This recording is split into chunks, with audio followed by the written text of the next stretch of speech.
épocas diferentes todo el mundo jugaba a la peonza o al trompo.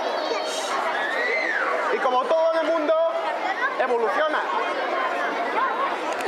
Así que nosotros conocemos de pequeños las peonzas de madera, que jugaban nuestros padres, y ahora tenemos una de plástico. Vuelta al mundo, el trompo alrededor del cuerpo, las órbitas alrededor de los brazos,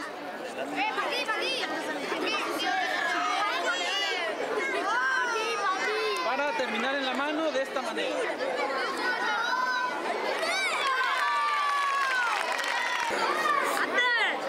¡Pero no muerda! ¡Un respeto! El otro también se lo va.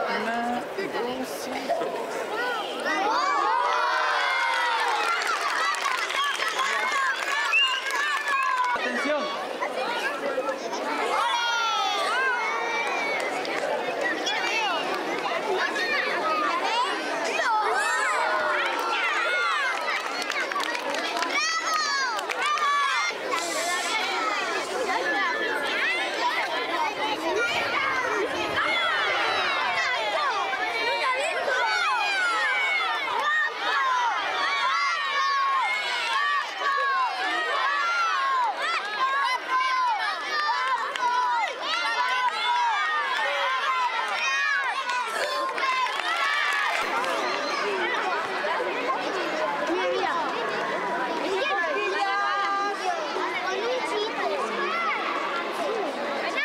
Hola.